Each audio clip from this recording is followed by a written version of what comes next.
चलिए Panagar PSC coaching में आप सभी का स्वागत है। तो आज हम पढ़ेंगे एल.एम. सिंघवी समिति।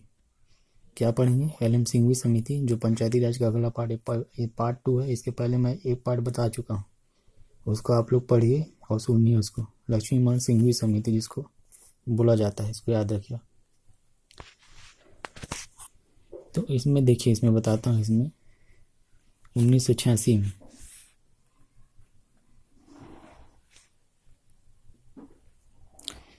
1986 में क्या, राजीव गांधी सरकार, क्या बोल रहे हैं इसमें? 1986 में राजीव गांधी उस टाइम की सरकार थी जब ये बनी थी, मतलब वो उस टाइम में मतलब प्रधानमंत्री थे राजीव गांधी जी। तो कैबिनेट के लिए मतलब इन्होंने पंचायती राज संस्थाओं के पुनरुद्धारण के मतलब क्या बोलते हैं, उसके विकास के लिए, पुनरुद्धार के लिए इन्होंने क्या किया, एक धारणा पत्र तैयार किया था। धारणा पत्र तैयार किया था, या तैयार करने के लिए जो गठन हुआ था, उसी पत्र को तैयार करने के लिए एक समिति बनी थी, सिंघवी समिति, जिसको लक्ष्मीमल सिंघवी समिति बोला जाता है। ठीक है, इसको याद रखना, लक्ष्मीमल सिंघवी समिति। तो अब इसमें हुआ क्या, ये 85 में वो हुआ था आपका जीवीके राय, उसके बाद ये 1986 में तो उस पत्र को इसने पेश किया, उसकी अध्यक्षता थी, ये अध्यक्ष था ये। अब इसमें बोला क्या दिया, तो पंचायती राज को संवैधानिक रूप से मान्यता देने के लिए और उनको संरक्षण भी दिया जाए, ऐसे बोला कि पंचायती राज को संविधान में दर्जा दो और संरक्षण भी दो, है ना, और एक नया अध्याय जोड़ो, ऐसा बोला संविधान में। और तो इससे क्या होगी, हम लोग को मदद मिलेगी भी, कि दिमाग मतलब खुलेगा हम लोग का, कि कहाँ हम लोग को किस तरफ व्यक्ति को विकास के लिए और ले जाना है कि नहीं ले जाना है। इसमें हमेशा के लिए मतलब छप जाएगा दिमाग में, मतलब आदमी के जो भी प्रशासन में जब आएगा वोटिंग के द्वारा, ये जो हर साल 5 साल बाद, तो उनके एक दिशा मिलेगा उनको।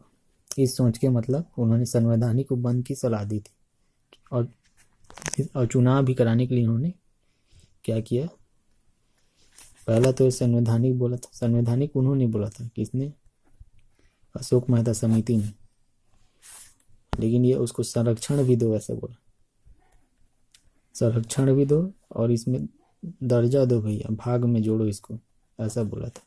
इसने जोड़ा, एल.एम. सिंघवी की सिफारिश थी, और बोला कि चुनाव भी कराओ बोला, और जो न्याय पंचायत की भी स्थापना करो बोला। गांव लेवल में जो समूह के जो छोटे छोटे गांव थे, उसमें क्या बोलेंगे, न्याय पंचायत की स्थापना करो बोला। क्या बोला इसमें, मैं क्या बोल रहा हूँ इसमें, न्याय पंचायत की आप स्थापना कीजिए, ऐसे मतलब उन्होंने बोला था। इसको याद रखिए इसमें। तो ये सभी तो क्लियर हो गया। अब विवाद निपटारे के लिए भी इसने क्या किया था, न्यायिक अधिकरणों की स्थापना की जानी, ऐसे मतलब काफ़ी सारे इन्होंने दिए थे। इसको याद रखिए आप लोग, ये उतना खास नहीं है, बस ये याद रखना। 1986 में ये आया था इसका रिपोर्ट। फिर एक आया था 5वें नंबर में, एक थुंगन समिति, पी.के. थुंगन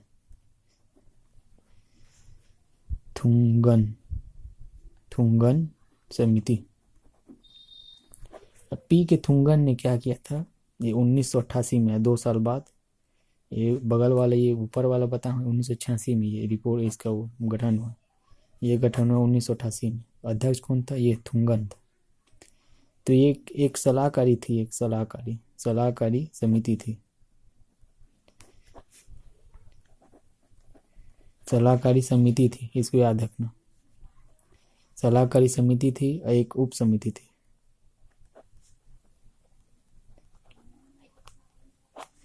वो क्या था, सलाहकारी समिति थी और एक उप समिति थी, इसको याद रखिए इसमें। तो इसी की अध्यक्षता में इन्होंने क्या किया है, हमारे जो विकास क्षेत्र में क्या हो, एक तो राजनीतिक रूप से, एक प्रशासनिक रूप से। क्या बोला, राजनीतिक और प्रशासनिक दोनों रूप से क्या, ढांचे की मतलब ढांचे जांच करने की उद्देश्य से गठित की गई। जांच करने के उद्देश्य से क्या किया, गठित की, इसको याद रखना। और पंचायती राज व्यवस्था को क्या मजबूत बनाने के लिए सुझाव भी दिया गया। क्या बोल रहे हैं इसमें, जो पंचायती राज व्यवस्था को को मजबूत बनाने के लिए इसने सुझाव दिए कि भैया आप मजबूत बनाइए इसको, ये काफ़ी समय हो गया, अब इसका अब ज़्यादा वो नहीं होगा ऐसे करके। ठीक है, इसको याद रखिएगा। तो पी के थुंगन समिति 1988 में। अब पंचायती राज संस्थाओं को क्या हो, संवैधानिक इन्होंने भी कहा था कि पंचायती राज संस्थाओं को मान्यता दो, जो भी मतलब संस्था के रूप में चल रहा था उस टाइम में। एक संस्था, जैसे कि अभी देखोगे प्राइवेट सेक्टर में कई सारे संस्था बनी हुई, तो उनको मान्यता दो बोला। तो संवैधानिक मान्यता प्रदान प्राप्त होनी चाहिए ऐसे करके बोला था उस टाइम में। तो क्या बोला इसने, संस्थाओं को संवैधानिक मान्यता प्राप्त होनी चाहिए ऐसे बोला। जो भी संस्थाएं अभी बनी है, जो अभी पंचायती राज, इसको शॉर्ट फॉर्म में लिख दूँ, जो संस्थाएं हैं जो चल रही है प्राइवेट सेक्टर है, उसको संवैधानिक मान्यता दो। सेम बात उसने भी की थी ऊपर वाला ने, संवैधानिक मतलब रूप से मान्यता देने के लिए। तो इसने भी यही कहा। और इसने क्या किया, गांव, प्रखंड और जिला स्तरों पर त्रिस्तरीय पंचायत, इसने जिला स्तर में 3 स्तरीय, इन्होंने भी कहा 3 स्तरीय होना चाहिए बोला। और जिला परिषद मेन होना चाहिए इसमें, जो जिला परिषद जो त्रिस्तरीय में होगा, जो ब्लॉक स्तर पर, इसमें ग्राम स्तर पर है ना, तो उसको मेन होना चाहिए, जो योजना का निर्माण करेगा, ऐसा उसने सोचा था। और इन्होंने बात कही कि एक 5 साल का होना चाहिए, क्या बोला, 5 साल का कार्यकाल होना चाहिए। इसका कार्यकाल होना चाहिए, इसी का जो मैं चुनाव बता रहा हूँ इसमें, पंचायती राज का।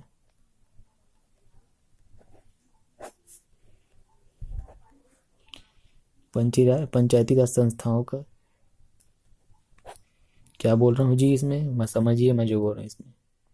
पंचायती राज संस्थाओं का क्या होना चाहिए, मतलब कार्यकाल एक निश्चित होना चाहिए, ये बोल रहा हूँ इसमें। इसने बोला, किसने बोला, पी के थूंगे, इसके पहले किसी ने बात नहीं की थी। फिर जो मैं इस एक संस्था के जो अधिकतम अवधि कितना होनी, 6 माह होनी चाहिए ऐसा बोला था।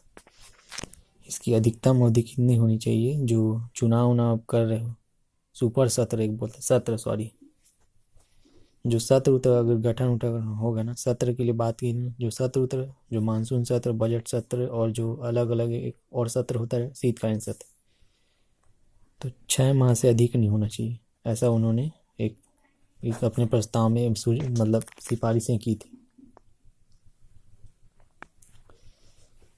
तो राज्य स्तरीय में देखिए बताता हूँ इसमें, इन्होंने कहा था राज्य स्तरीय योजना में मंत्री की अध्यक्षता में, राज्य स्तर पर योजना मंत्री एक उसकी अध्यक्षता में एक योजना निर्माण होना चाहिए, एक समन्वय समिति गठित होनी चाहिए। क्या बोला, समिति भी गठन होना चाहिए राज्य स्तर पर, और योजना का निर्माण भी होना चाहिए, ऐसा इन्होंने कहा मतलब सिफारिश पेश की। राज्य स्तर पर क्या बोला, योजना बनना चाहिए और एक समिति होना चाहिए, ये दोनों की इसने बात की। अब महिलाओं के लिए पहली बार इसने क्या तीनों स्तरों पर जनसंख्या के हिसाब से, पंचायती राज के तीनों स्तरों पर जनसंख्या के हिसाब से थुंगन समिति ने बोला कि महिलाओं के लिए भी आरक्षण, ये सबसे इम्पोर्टेंट है, महिलाओं के लिए आरक्षण बात की, महिलाओं के लिए आरक्षण की इसने बात की, इसको याद रखिए।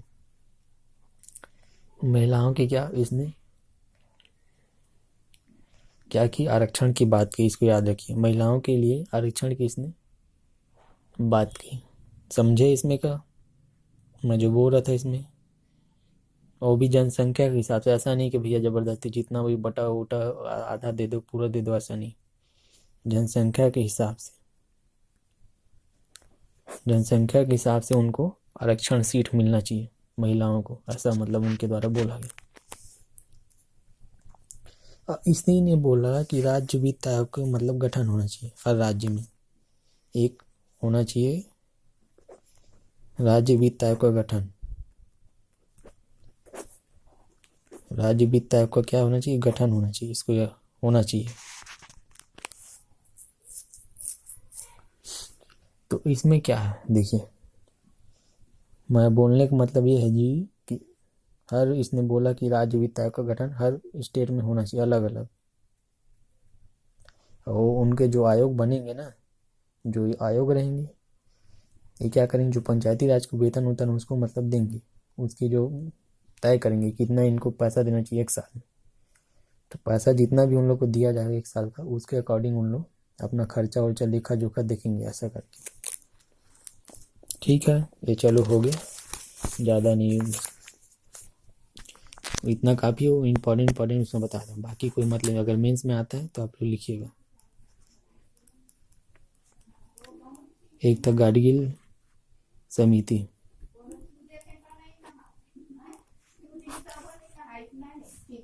गाडगिल समिति 1988, इसको याद रखना।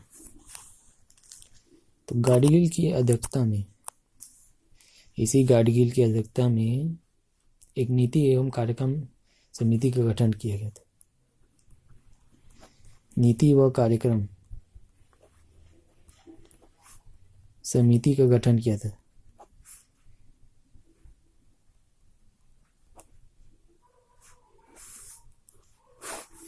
क्या बोल रहे हैं इसमें, गाडगिल समिति 1988 में नीति व कार्यक्रम समिति का गठन किया गया, इसको याद रखना। और गठन किसने किया था, कांग्रेस पार्टी उस टाइम आगे थी, पहुंच चुकी थी। तो उसने सोचा कि इसको अब प्रभावी कैसे बनाया जाए, उन्होंने सोचा, विचार किया, 1988 में गठन हुआ, इसको याद रखना। और नीति और कार्यक्रम समिति का भी गठन हुआ इसी टाइमिंग में, जिसने कांग्रेस पार्टी ने किया। तो नीति और कार्यक्रम इसी टाइमिंग में मतलब गाडगिल समिति के द्वारा ही बनाया जाएगा। अब उसने वही सोचा कि पंचायती राज को कैसे प्रभावी बनाया जाए, और इसने फिर अपने अपनी अनुशंसाएं इसने पेश की। ठीक है, इसको याद रखना। इसने अब बोला है कि तो पंचायती राज संस्थाओं को पहले तो संवैधानिक दर्जा दो, संविधान में मतलब जोड़ो इसको बोला, और जिला स्तर पर 3 स्तरीय पंचायती राज होना चाहिए ऐसे बोला, गांव, प्रखंड और जिला स्तर पर। और कार्यकाल 5 वर्ष सुनिश्चित कर दिया जाए ऐसे बोला, है ना। और सीधा इन लोग का निर्वाचन होना चाहिए, ऐसा नहीं कि भैया जाके उठा के लाओ, ऐसा नहीं है। सीधा इन लोगों ने बोला कि जाओ भैया चुनाव करा इन लोग का, ये थे उनके अगली सिपाही थे।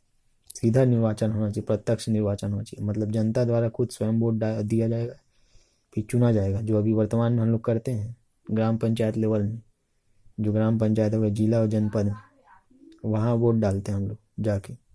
इसको जो ग्राम संबंधित होगा, गांव का निवासी, वो सब जान रहे होगा आप लोग, वोटिंग देने जाते हो। तो ST SC OBC जो महिलाओं, ST SC में क्या किया, इसी समय महिलाओं को आरक्षण देने की भी बात की। ये बहुत सारा बताया, अच्छा चीज़ को, सबको जो जो पहले के जो सुधार किए थे ये होना चाहिए, सबको अच्छी चीज़ को।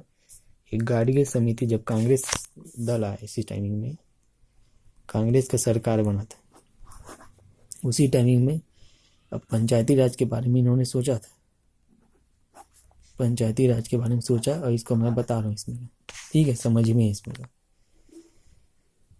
तो कि ये जिम्मेवारी होगी कि पंचायती राज की, कि पंचायत क्षेत्र के सामाजिक और आर्थिक विकास के लिए योजना बनाए। अगर इसमें ऐसा भी बोला गया कि अगर पंचायती राज को जिम्मेदारी होगी कि भैया वो अपने इसी जिले में बना दिए, अब उसकी जिम्मेदारी है कि भाई विकास कैसे कर रहे हैं, सामाजिक विकास कर रहे हैं कि आर्थिक विकास कर रहे हैं, तो योजना वो खुद बनाएगा, और उसके लिए अलग से कोई कार्यान्वित मतलब नहीं करेंगे, और उसी को मतलब ये बना के अपना, उसी को बना के क्या इसको कार्यान्वित करेगा, ये ऐसा उसने कहा था, इसको याद रखना। ठीक है। और पंचायती राज संस्था को क्या किया, इन्होंने बोला कि टैक्स उक्स लगाओ भैया, टैक्स लगाओ, और वसूलने का भी जमा करने का अधिकार इनको होगा। मतलब आप देखोगे पंचायती राज में, मतलब जो ग्राम पंचायत हो गया, वहाँ सरपंच उरपंच लोग टैक्स उक्स लगाते हैं, नहीं जान रहे हो, टैक्स लगाते हैं, टैक्स वसूलते हैं, घर का भाड़ा लेते हैं, पानी का लेते हैं, बिजली का लेते हैं, और सड़क वड़क का पहिए हुए का वो सब का लेते हैं, जो स्टैंड गाड़ी स्टैंड करते हैं बड़े लेवल में, जो जहाँ ऑटो जैसे चलता है, या कोई गाड़ी उड़ी परिवहन विभाग ट्रक व्रक खड़ा होता है, तो उसके लिए टैक्स लगाते हैं, इसको याद रखना। जो बैलगाड़ी उससे संबंधित भी टैक्स लगाते हैं, तो उनको वसूलने के लिए अधिकार होना चाहिए, ये बोला। एक राज्य वित्त आयोग होना चाहिए बोला, जो पंचायतों को पैसा प्रोवाइड करा, ऐसा भी इसको लिखा गया था। और एक राज्य चुनाव आयोग होना चाहिए जो पंचायतों के लिए चुनाव संपन्न करे, राज्य स्तर पर अलग होना चाहिए बोला, और जमीनी लेवल पर अलग होना चाहिए। और यही जो है संशोधन विधेयक के आधार बनी है, पंचायती राज संस्थाओं को संवैधानिक दर्जा और सुरक्षा देना इनका मेन मकसद था, है ना। जो संवैधानिक दर्जा देना था, उनके संस्थाओं की सुरक्षा करना था, इनका मेन मकसद था। क्या बोल रहा हूँ, सभी जो मैं अच्छी अच्छी चीज़ को बताऊँ इसमें, सब इसमें सम्मिलित है। गाडगिल समिति में गाडगिल फार्मूला बोला, संवैधानिक दर्जा दो बोला पहला, तो दूसरा बोला आपका इसमें, अब इसमें संवैधानिक दर्जा दो बोला, और विधेयक उधेयक जो भी सुरक्षा प्रदान करो बोला।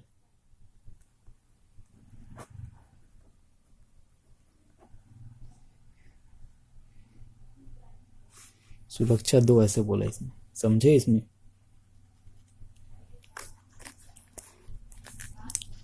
उस टाइमिंग में देखिए जो संवैधानिकरण था, संवैधानिकरण था उस टाइमिंग में जो राजीव गांधी सरकार थी,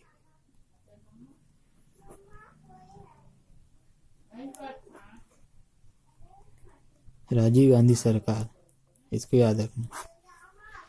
तो इसमें कौन थे, एल.एम. सिंघवी, की अनुशंसाओं की जो प्रतिक्रिया उस टाइमिंग में थी, है ना, इसको याद रखना। जो राजीव गांधी सरकार थी, जो एल.एम. सिंघवी समिति के उपरांत अनुशंसाओं की उसने प्रतिक्रिया व्यक्त की थी उस टाइमिंग में। तो उसको शक्तिशाली बनाने के लिए 1989 जो 64वां संविधान संशोधन विधेयक लोकसभा में पेश किया, और 1989 में ही लोकसभा ने यह विधेयक को पारित किया, किंतु ये राज्यसभा में पारित नहीं हुआ। जो संवैधानिकरण की बात की थी, पी के थुंगन समिति वाला जो बताया था मैं, राजीव गांधी की सरकार बनी थी, एक गाडगिल समिति अलग था इसमें। तो एल.एम. सिंघवी, सॉरी इसमें ये एल.एम. जो राजीव गांधी विकास थे, ये आपका चौथे नंबर में था। ये संवैधानिकरण की बात कही थी, तो इसमें कौन कौन बात किया था, एल.एम. सिंघवी समिति की जो सिफारिश थी, समिति थी, उसी के अंतर्गत जो राजीव गांधी सरकार चला रही थी, उसके नीचे था ये। तो इसने जो संवैधानिकरण और शक्तिशाली और व्यापक बनाया बोल के 64वां संविधान संशोधन विधेयक पारित किया, मतलब कितना, 64वां नंबर पे 1989 में 64वां संविधान संशोधन किया, इसको याद रखना। फिर उसके बाद क्या किया, अभी पेश किया ना, तो ये लोकसभा से तो पारित हो गया, और राज्यसभा से क्या हुआ, ये बाहर हो गया, राज्यसभा से पारित नहीं हो पाया, इसको याद रखना। 89 में पेश किया, उसी 89 के अंतर्गत भी पारित हो गया था। एक तो वीपी सिंह की सरकार, वीपी सिंह की सरकार थी। अब इसने क्या किया देखो, बताता हूँ इसमें। तो इसने वीपी सिंह ने भी 1989 इसने क्या किया, प्रधानमंत्री तो जो राष्ट्रीय मोर्चा सरकार ने कार्यालय जो संभाला था, उसने तुरंत घोषणा कर दी कि मजबूती प्रदान किया जाए, वो किया जाए। तो इसने 1990 लगभग ना पंचायती राज संबंधी मजबूत करने संबंधी मामला विचार किया, इसकी अध्यक्षता में वीपी सिंह की, और मुख्यमंत्री लोग का 2 दिन का सम्मेलन हुआ था उस टाइमिंग में। तो नया संविधान संशोधन विधेयक पेश किया जाए, ऐसा बोला था, तो उसको मंजूरी भी दी गई। तो इसमें सितंबर 1990 में इसने के बाद सितंबर 1990 में, कब, सितंबर, ये विधेयक पेश किया था।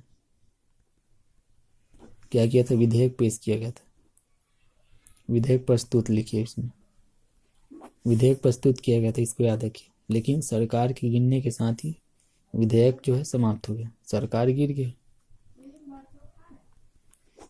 गई, विधेयक समाप्त हो गया। विधेयक क्या हो गया, समाप्त हो गया, इसको याद रखना। 1990 में ये आपका विधेयक जो है प्रस्तुत किया। सरकार विधेयक समाप्त होगी, ये गिर गए। सरकार क्या, विधेयक तो प्रस्तुत थी लेकिन सरकार जो गिर गई उस टाइमिंग में बीपी सिंह की सरकार थी। इसके पहले थी राजीव गांधी की सरकार, इसने लोकसभा में पारित तो राज्यसभा में नहीं हो पाया। इसके बाद एक और आया जो आपका नरसिम्हा समिति, नरसिम्हा राव समिति, नरसिम्हा राव समिति। तो पीवी नरसिम्हा राव के जो प्रधानमंत्रित्व में कांग्रेस सरकार ने एक बार फिर इसी के जो कांग्रेस सरकार ने नरसिम्हा राव के अध्यक्षता में, मतलब कांग्रेस सरकार का तो मेन था ही, प्रधानमंत्री था भाई ये, तो पंचायती राज के संवैधानिक के मतलब संवैधानिकीकरण मतलब संविधानिक में जोड़ने के लिए संविधान में उसको मामला फिर विचार किया है इसी नरसिम्हा राव की समिति के मतलब के अध्यक्षता के तहत, प्रधानमंत्री के तहत। तो सितंबर 1991, इसको देखिए, ये सितंबर 1990, 1 सितंबर 1991 में, इसको याद रखना। अभी हम लोग विकास पढ़ रहे हैं ना पंचायती राज का। 1991 में क्या किया, इसको पेश किया गया लोकसभा में पेश किया गया, विधेयक प्रस्तुत किया गया और पारित हो गया भाई, और 24 अप्रैल प्रभाव में आ गया। तो ये दोनों से लोकसभा में पारित हो गई है, ये देख लेना, सब पास हो गया इसमें। तो 73वां संशोधन बना, 73वें नंबर का संविधान संशोधन,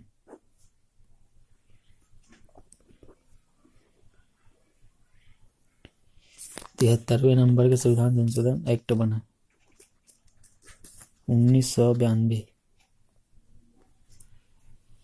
और 1992 के रूप में पारित हुआ। 24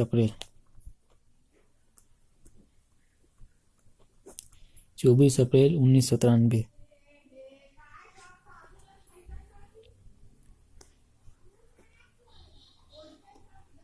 प्रभाव में आया।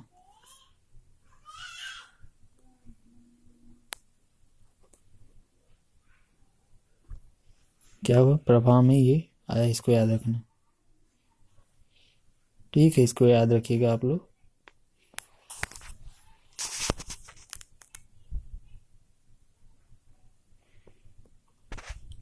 चौबीस अप्रैल 1993 को प्रभाव में आया,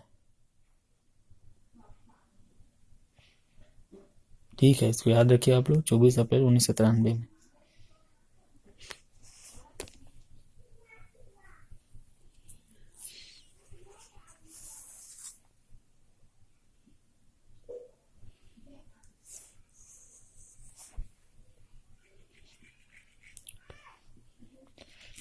तो नरसिम्हा राव समिति सितंबर 1991 के लोकसभा में, 73वें संविधान संशोधन एक्ट 1992 बना, ये मतलब एक्ट 1992 में अधिनियम बना, और 24 अप्रैल 1993 को पूरे भारत में मतलब प्रभाव में आया ये 24 अप्रैल से। इसको याद रखना, डेट याद रखना, इसको पूछता है। अब अधिनियम का महत्व था कई सारे इन्होंने, है ना, इसको लाने का जो अधिनियम का महत्व था, एक नया खंड जोड़ा गया जो 9 सम्मिलित किया गया जो अधिनियम में, जो इसमें लिख देता हूँ, इसमें क्या बोल रहा हूँ, इसमें जो भाग 9 जोड़ा गया, संशोधन करके संविधान में क्या किया, पंचायती राज अधिनियम में भाग 9 जोड़ा गया। इसमें क्या जोड़ा, भाग 9 को इसमें सम्मिलित किया गया संविधान में, और पंचायत के नाम से एक भाग बना, जो अभी वर्तमान जो पंचायत संविधान में पंचायत के नाम से एक भाग बना। 243 से लेकर 243 अड़ा तक यहाँ रखना, यहाँ से ऐसे डेस कर देना, यहाँ तक कि क्या दिया इसमें, पंचायतों को सम्मिलित किया। तो अनुसूची में क्या किया, एक नई अनुसूची जोड़ी गई उसी टाइम में। तो अनुसूची जो जोड़ी थी 11वीं अनुसूची, क्या जोड़ी थी, 11वीं अनुसूची जोड़ी उसी टाइम में। इसमें 29 विषय को सम्मिलित किया गया था, 29 विषय इसमें शामिल किया गया था, इसको याद रखिए आप लोग। और जो 40वां अनुच्छेद था, जो राम राज्य को जो राम राज्य स्थापना करना था, जो गांधी जी के द्वारा मतलब बोला गया था पहले जब थे उस टाइमिंग में, तो उनके जो दिशा निर्देशों पर ये कदम उठाया गया था, इसको याद रखना। तो उसी के तहत जो उन्होंने कहा था कि जितना आप शक्ति नीचे के लोगों को दोगे आप उतना ही मतलब आप ग्रोथ करोगे, विकास होगा। तो उन्हीं के सिद्धांत के मतलब था ये। अब ये भाग तो बन गए और संविधान का हिस्सा भी बन गए। अब और इससे पहले देखो वहाँ पर जो मतलब राजस्थान में पहले ही इसके अधिनियम के बनने के पहले ही बन चुका था। वहाँ स्थापना चल रही थी, मतलब पंचायती राज स्तर में। जब वो बलवंत राय मेहता समिति जब प्रस्तुत किया था, उसी टाइमिंग में ही उन्होंने अपने यहाँ वो उसको स्थापित कर लिया था 3 स्तरीय में। बाद में फिर और राज्यों ने स्थापना की। अब इसमें वही जो विशेषताएं थी जो अधिनियम बना, एक्ट बना, जो 92 अधिनियम बना 1993 में लागू हुआ 24 अप्रैल से प्रभावी। तो इसमें तो ग्राम सभा थी एक, है ना, जो गांव स्तर पर जो गठित आती थी पंचायत लेवल पर, ग्राम सभा का एक प्रावधान था उसमें। ठीक है, इसको याद रखना। और त्रिस्तरीय प्रणाली भी इसने रखा था, जो ग्राम और माध्यमिक लेवल पर और जो जिला स्तर पर 3 त्रिस्तरीय प्रणाली, मतलब इस अधिनियम में जो 92 का अधिनियम में दिया था, उस अधिनियम में। और उसमें जो बोला गया था कि जनसंख्या जो है 20 लाख से ऊपर ना हो। ऐसा राज्य जो 20 लाख से ऊपर जनसंख्या अगर नहीं होता है तो उसको अपना माध्यमिक स्तर गठन न करने की छूट है। ऐसा मतलब उसमें प्रावधान था। मतलब ब्लॉक स्तर पर आप गठन मत कीजिए बोले। मतलब 20 लाख से कोई किसी की राज्य की जनसंख्या नहीं है ना, तो आप मत गठन करो भाई, 2 ही करो। आप काहे खर्चा करोगे फालतू का, फिर चुनाव को भी पैसा दोगे, उनके प्रशासन में भी अलग वेस्ट करोगे हैं। जब आदमी चाहिए नहीं तो किसके लिए गठन करोगे? जबरदस्ती का एक फालतू को उनको पेमेंट भी दोगे, सरकारी उन लोग कार्यवाही करवाओगे जो भी। ठीक है, इसको याद रखना। और सभी में सदस्यों अध्यक्ष का चुनाव होगा, इसका भी मतलब प्रावधान था। जो जिला स्तर पंचायतों के अध्यक्ष और चुनाव सदस्यों उन्हीं में से अप्रत्यक्ष रूप से होगा, ऐसा मतलब उस समय निर्णय लिया था। जो माध्यमिक है जिला स्तर पर हो गया और नीचे के लेवल पर सभी में, इसमें याद रखिए इसमें। और जो सीटों का आरक्षण देने की बात की थी, ST SC की उनकी जो संख्या के कुल जनसंख्या के अनुपात के उसमें आरक्षण उपलब्ध कराने की मतलब कराता है, ऐसे मतलब उसमें अधिनियम में लिखा है। इसमें अधिनियम में 1992 के अधिनियम में जनसंख्या के अनुसार, ऐसा नहीं कुछ भी मतलब दे देगा। और जो अध्यक्ष के पद भी जैसे विधानमंडल के अंतर्गत कोई भी अब जैसे ग्राम में अपने करवाता है क्या, पंचायती राज की स्थापना कराता है, तो उसमें ST SC से संबंधित कोई भी वो मुद्दे होंगे जो भी मतलब उसमें संबंधित अध्यक्ष के पद के लिए भी आरक्षण रहेंगे उसमें। ऐसा नहीं कि सभी लोग जनरल के हो गए तो जर्नलिस्ट के रहेंगे, ऐसा नहीं था। कुछ हद तक उसमें आरक्षण इसमें छोटे लेवल ST SC लोगों को भी इसमें दिए जाने का प्रावधान उसमें किया गया है। इसको याद रखिए आप लोग। तो इसमें जो पिछड़े वर्ग आयोग की भी व्यवस्था, आरक्षण की व्यवस्था की गई। क्या बोल रहा हूँ, जो पिछड़े वर्ग के आयोगों की मतलब उसमें आरक्षण की भी उन लोगों ने आरक्षण की व्यवस्था उसमें की गई है। व्यवस्था करे मतलब सरकार का मतलब ये कर्तव्य हो गया राज्य सरकार का। इनका जो कार्यकाल 5 वर्ष ही माना गया था। अगर उसके पहले अवधि मतलब पूर्व होने के पहले क्या होगा, जैसे विघटित हो जाती है कोई, है ना, तो 6 माह की खत्म होने की अवधि के अंदर में मतलब वोटिंग होना जरूरी है, ऐसा मतलब उसमें प्रावधान किया गया है। जिसमें 1992 के अधिनियम में खास बात को मैं बता रहा हूँ।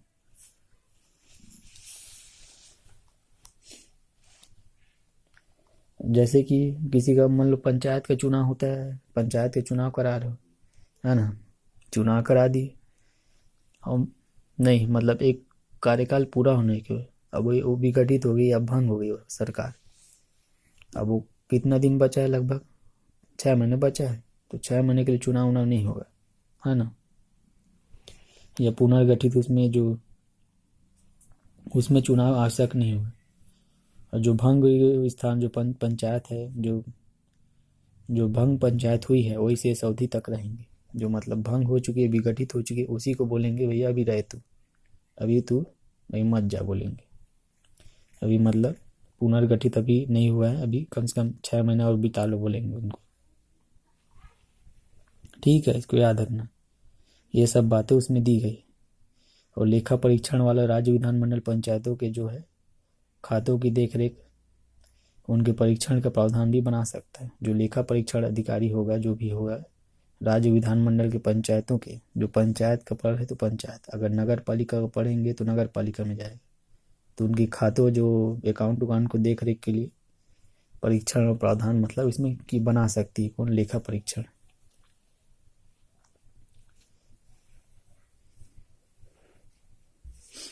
अब जैसे कि भारत का जो राष्ट्रपति है, कुछ भी अपवाद उपाद आता है जो केंद्र शासित प्रदेश में, तो संशोधन के साथ लागू करने के लिए भी निर्देश दे सकता है। कैसे बोल रहे हो, इसमें संशोधन के साथ भी मतलब उसमें लागू करने का भी निर्देश उसमें दे सकता है, इसको याद रखना। शक्तियां और कार्य, शक्तियां और कार्य क्या, आर्थिक विकास सामाजिक न्याय के कार्यक्रमों को तैयार करने से, आर्थिक विकास सामाजिक न्याय के सौंपे जाए कार्यक्रमों के कार्यान्वयन करना। 11वीं अनुसूची के इसमें कर सकता है, जो 29 विषय शामिल थे, सूत्र भी इसमें सम्मिलित है, इसको याद रखना। ठीक है, और वित्त का जो विधानमंडल से उसमें जो शुल्क लगा सकते हैं, संग्रहण कर सकते हैं, मार्ग प्रशस्त कर सकते हैं, अनुदान की सहायता ले सकते हैं, उसका उपबंध कर सकते हैं, सारा धन जमा होगा वहीं होगा, संचित निधि में जमा होगा, पंचायतों के जो निधि होगा उसी में, ये सब प्रावधान उसमें दिया गया है। ठीक है, वित्त आयोग का जो गठन है राज्यपाल करता है, इसको याद रखना। 5 वर्ष के पश्चात हर बार एक नया वित्त आयोग मतलब वित्त आयोग का मतलब गठन करेगा राज्यपाल करता है। उसको राज्य सरकार द्वारा जो लगाया गया कुल कर, चुंगी कर और शुल्क जो है राज्य और पंचायतों के बंटवारे में उनको अधिकार सौंपे जाएंगे। मतलब उसको अधिकार होगा कि कितना पैसा किसको किसको देना है, जैसे चुंगी कर हो गया, मार्ग कर हो गया, शुल्क कर हो गया, पंचायतों को सौंपेगा जो भी कार्य है उसमें कितना उसको हिस्सा है, उस सभी समेकित निधि से पंचायतों को दी जाने वाली अनुदान सहायता में सम्मिलित किया जाएगा। इसको आप याद रखिए इसमें। और जो भी आयोग को सौंपा जाना रहे कोई मामला हो, वो मजबूती रूप से किया जाएगा, पैसा के द्वारा ही किया जाएगा। और आयोग का जो उसका जो बनावट है सदस्यों द्वारा ही होगा, इसका भी याद रखिए। तो चलिए, वीडियो देखने के लिए आप सभी का धन्यवाद। और कई राज्यों में इसको छूट भी दी गई है ना, इसको भी याद रखना।